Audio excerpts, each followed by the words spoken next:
بسم اللہ الرحمن الرحیم۔ السلام علیکم۔ گرمیوں کی خوفناک اندھیری رات کے 12 بجے ایک آدمی نے مجھے رکنے کا اشارہ کیا۔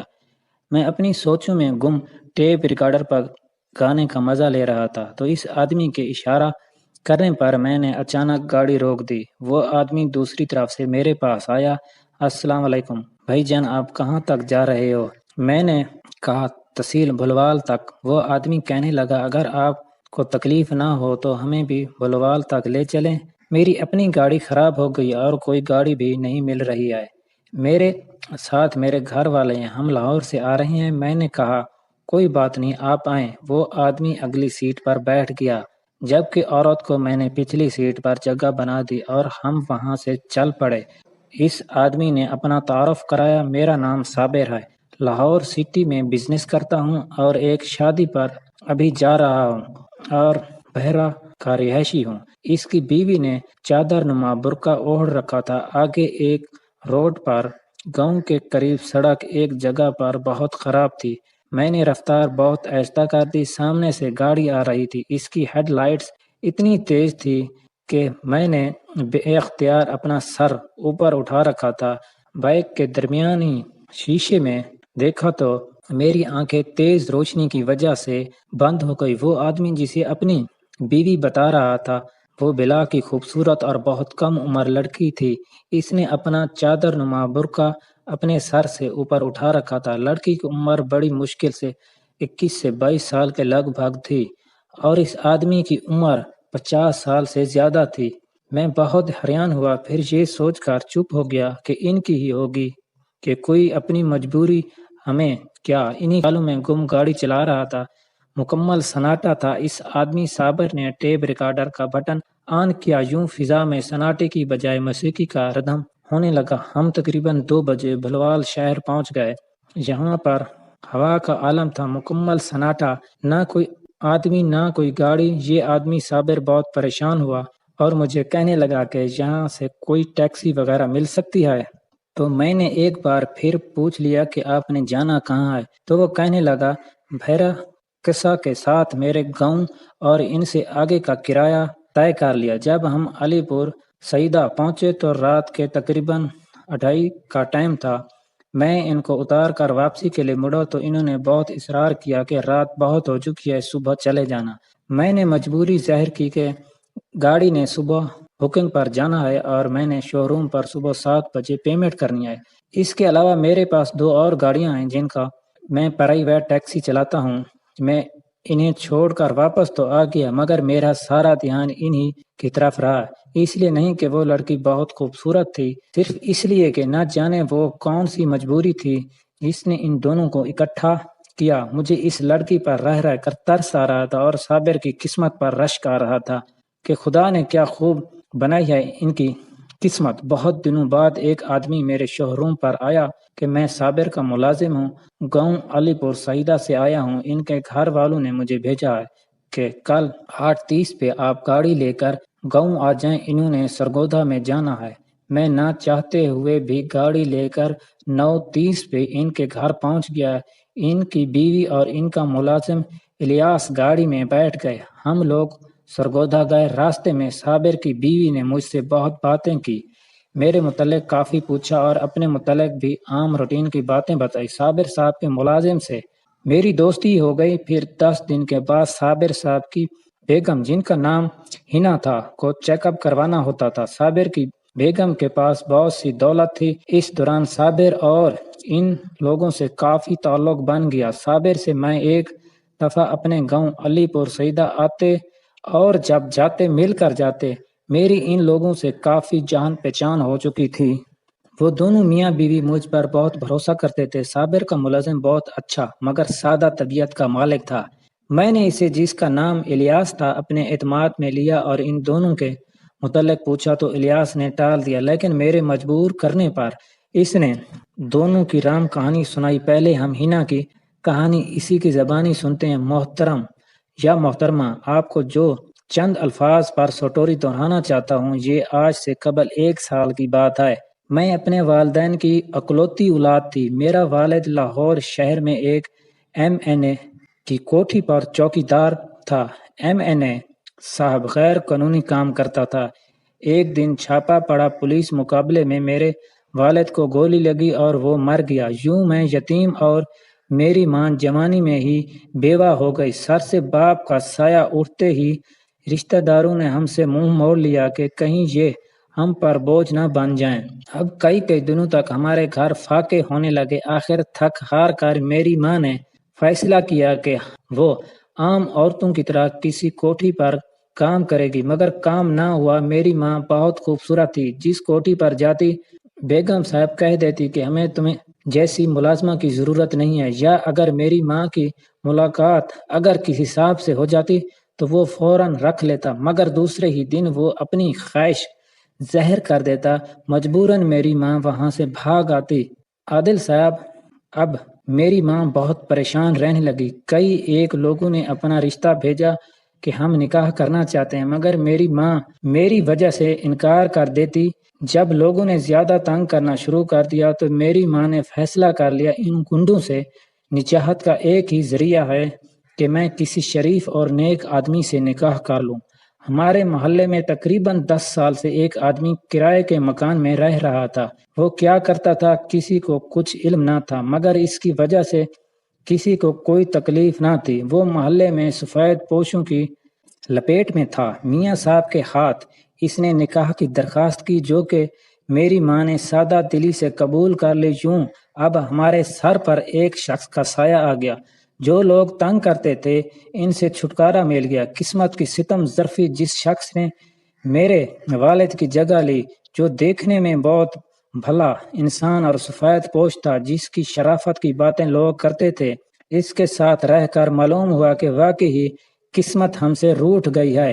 یہ اس کے گھر آ کر معلوم ہوا کہ وہ واقعی کچھ نہیں کرتا۔ اس نے ماں کو ایک کوٹھی پر ملازم رکھوایا، خود سارا دن گھر پر رہتا۔ میں سکول جاتی تھی۔ کم بخت غربت اور حسن روز بروز بڑھ رہا تھا۔ اب گلی کے آوارہ لڑکے بلکہ شادی شدہ بھی میرا پیچھا کرتے تھے۔ اب گھر کی چار دیواری میں بھی مجھے جھانکنے لگے۔ میری ماں کو میرے دوسرے والد سے اوپر نیچے 3 بچے ہوئے۔ ماں سارا دن لوگوں کا کام کرتی، گھر آ کر پھر کام کرتی اور بچے سنبھالتے۔ خوراک نہ ہونے کی وجہ سے میری ماں کی صحت روز بروز گرتی جا رہی تھی۔ میرا دوسرا باپ شادی کے کچھ عرصہ بعد ہی ماں کو بات پر مارتا اور مجھے خوب ہی مارتا۔ پھر کچھ عرصہ بعد میرا سوتیلا باپ مجھے کچھ عجیب نظروں سے دیکھا کرتا تھا۔ اب تو وہ مجھے سرخی پاؤڈر بھی لا کر دیتا اور مجھے بہت کم مارتا۔ میری ماں کما کر لاتی اور وہ ٹانگ پر ٹانگ رکھ کر کھاتا۔ ایک دن میں شام کو چائے دینے کے لیے باپ کے پاس گئی تو اس نے پیالی ایک طرف رکھ کر مجھے اپنی باہوں میں لے لیا اور ساتھ کہہ رہا تھا کہ اگر کسی چیز کی ضرورت ہو تو مجھے کہہ دیا کرو۔ میری ماں دیکھ رہی تھی مگر وہ بالکل نہ بولی۔ میں نے اپنے آپ کو باپ کے شکنجے سے بڑی مشکل سے چھڑوایا اور اپنے کمرے میں جا کر چارپائی پر گر کر بہت روئی۔ مجھے بالکل خبر نہ ہوئی کہ میں کب سو گئی۔ صبح جب میری آنکھ کھلی تو یہ دیکھ کر حیران ہو گئی کہ میرا سر میری ماں کی گود میں ہے اور اس کی آنکھیں انگاروں کی طرح دکھ رہی ہیں۔ شاید وہ ساری رات سو نہ سکی ہوگی۔ بہت زیادہ عرصے کے بعد مجھے ماں کی گود نصیب ہوئی۔ میرے دل نے چاہا کہ یوں ہی اپنی ماں کی گود میں سر رکھ کر سوتی رہوں۔ مجھے اپنی ماں پر جو بھی غصہ تھا وہ سب اتر گیا۔ شاید وہ اس لیے کہ میری ماں بہت مجبور تھی۔ اب میری ماں کو میری شادی کی فکر ہوئی۔ اس نے میرے باپ سے بات کی تو اس نے بہت شور مچایا کہ ابھی حنا بیگم کی عمر ہی کیا ہے، جب کوئی مناسب رشتہ آیا تو میں ہاں کر دوں گا۔ مگر میری ماں جانتی تھی انسانیت کے روپ میں چھپا ہوا درندہ میرا یہ ظالم باپ کیوں انکار کر رہا ہے، صرف مجھے اپنی ہوس کا نشانہ بنانے کے لیے۔ حالانکہ کئی مناسب اور اچھے رشتے آئے بھی، مگر میرے باپ نے یہ کہہ کر انکار کر دیا یہ بہت غریب لوگ ہیں، جیسے کہ اس نے تو مجھے بہت نازوں سے پالا ہو۔ پھر کچھ دن بعد وہ خود میرے لیے ایک رشتہ لے کر آیا۔ لڑکا موٹر مکینک تھا۔ نہ میں نے لڑکا دیکھا نہ ہی لڑکے نے مجھے دیکھا، تو میں دلہن بن کر اس کے گھر آ گئی۔ نہ ڈھولک بجے، نہ گیت گائے گئے، نہ بینڈ، نہ باجے، بس یوں ہی چپ چاپ سے میرا نکاح ہو گیا۔ جب آدھی رات کو دروازہ کھولا تو ایک آدمی نشے میں ڈھولتا جھومتا اندر آیا، گلے میں ہار پہنا ہوا تھا۔ دروازے کو بند کیا اور میری چارپائی پر آ کر بیٹھ گیا۔ اسے بالکل اپنی ہوش نہ تھی۔ جب صبح میں اٹھی تو معلوم ہوا کہ میرے ساتھ رات گزارنے والا میرا شوہر نہ تھا، جس نے ایک رات کے بدلے 15,000 روپے میرے شوہر کو دیے تھے۔ میں نے یہ سنا تو میری آنکھوں کے آگے اندھیرا چھانے لگا۔ میں سوچ بھی نہیں سکتی تھی کہ میرا شوہر اتنا گھٹیا اور کمینہ اور اس قدر گرا ہوا انسان ہوگا۔ میں نے بہت احتجاج کیا، جس کے بدلے میں مجھے بہت مارا گیا۔ دوسری رات میں نے بہت بے چینی میں گزاری۔ کئی دفعہ خیال آیا کہ سب حالات سے ماں کو آگاہ کروں، لیکن پھر یہ سوچ کر چپ ہو گئی کہ ماں تو پہلے ہی بہت دکھی ہے، یہ نیا زخم وہ کیسے برداشت کرے گی۔ وہ تو بہت خوش تھی اپنا فرض ادا کر کے۔ اب مجھ پر نگرانی ہونے لگی۔ میرا شوہر ہر وقت صحن میں بیٹھا رہتا، اب ہر روز ایک نیا گاہک آنے لگا۔ مجھے اپنے آپ سے گھن آنے لگی۔ ایک رات کوئی گاہک نہ آیا، میرا شوہر خود ہی نشے میں دھت ڈولتا جھومتا میرے کمرے میں آیا۔ آج وہ باہر سے دروازہ بند کرنا بھول گیا۔ اس عرصے میں یہ پہلا موقع تھا۔ میں وہاں سے بھاگ کھڑی ہوئی۔ نامعلوم منزل کی طرف چلتے چلتے میں ایک ایسی جگہ جا پہنچی جہاں صرف کوٹھیاں ہی کوٹھیاں تھیں۔ ہر کوٹھی پر دستک دی، مگر مجھے دھتکار دیا گیا۔ میری ماں کی طرح میرا حسن بھی میرے لیے وبال جان بن گیا۔ مجھے کسی نے بھی سہارا نہ دیا۔ وہیں سے مجھے بے سہارا عورتوں کے ادارے کا پتہ چلا، سو میں قسمت آزمائی کے لیے وہاں چلی گئی۔ چند مہینے بہت اچھے گزرے۔ وہاں 2 ٹائم کی روٹی مل جاتی تھی، لیکن مجھے وہاں سے بھی نکال دیا گیا۔ ایک بار پھر بھٹکنے لگی، جگہ جگہ کام تلاش کیا، کچھ نے رکھا اور دوسرے دن ہی اپنی اصلیت ظاہر کی تو وہاں سے بھاگ کھڑی ہوئی۔ زیادہ تر خدا تعالیٰ کی وسیع کائنات میں دینے والے لوگوں نے دھتکار دیا۔ بھٹکتے بھٹکتے میں ایک بار پھر اپنے شوہر کے ہاتھ چڑھ گئی۔ مجھے پاگل کتوں کی طرح ڈھونڈ رہا تھا۔ آخر میں اس کے لیے سونے کی چڑیا تھی۔ اس ظالم اور سنگ دل نے مجھے اتنا مارا کہ چوٹیں سلاتی رہی اور پٹیاں کرتی رہی، پھر کہیں جا کر دھندا کرنے کے قابل ہوئی۔ اب ایک بار پھر وہی شب روز روز مجھے ہر لمحہ اپنی نظروں کے سامنے رکھتا، ذرا ذرا سی بات پر دھک ڈالتا۔ میں کس سے فریاد کرتی؟ وہ میرا شوہر ہی تھا اور میری عزت کا محافظ، جو مجھے بے آبرو کروا رہا تھا۔ اب میں نے زندگی سے سمجھوتا کر لیا۔ اسی اثنا میں مجھے پتہ چلا کہ میری ماں کو ٹی بی ہے، وہ اسی بیماری میں مر گئی ہے۔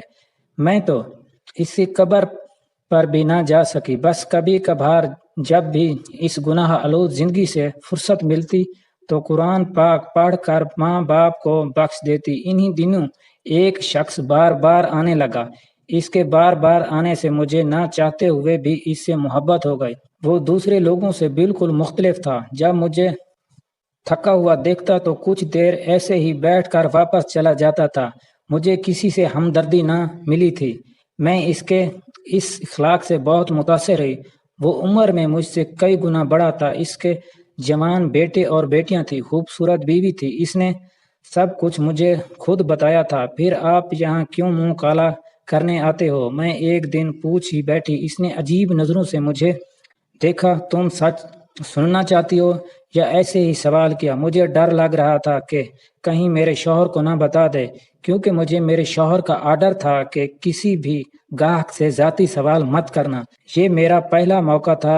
اسی شخص نے بتایا کہ میری شادی بچپن میں ہی مجھ سے کئی گنا بڑی لڑکی سے ہو گئی تھی۔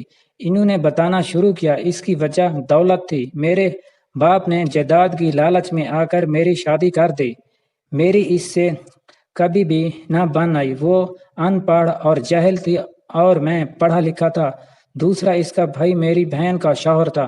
یہ معاہدہ ہوا تھا، اگر ایک کو طلاق ہوئی تو دوسرا گھر بھی اجڑے گا۔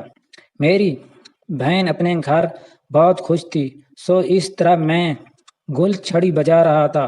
دولت اور سٹیٹس کے ساتھ ساتھ بیوی کے انداز بھی بدل گئے۔ اس نے آزادی کا غلط فائدہ اٹھایا۔ وہ شراب کے نشے میں سارا دن اپنے نئے بوائے فرینڈز کے ساتھ گھومتی پھرتی رہتی ہے۔ بچے آپا پال رہی ہے۔ بیٹیوں کو بیرون ملک کی لت ہے اور بیٹی نے بھاگ کر اپنے دوست سے شادی کر لیا اور وہ آج کل لندن میں ہے، بیوی شوہر اور بچوں سے دور اپنی الگ دنیا میں رہتی ہے۔ ہم دونوں کے درمیان اب کوئی تعلق نہیں ہے، پھر بھی وہ مجھے طلاق دینے یا لینے پر راضی نہیں۔ آخر اتنا اچھا سربراہ اسے کہاں سے ملے گا؟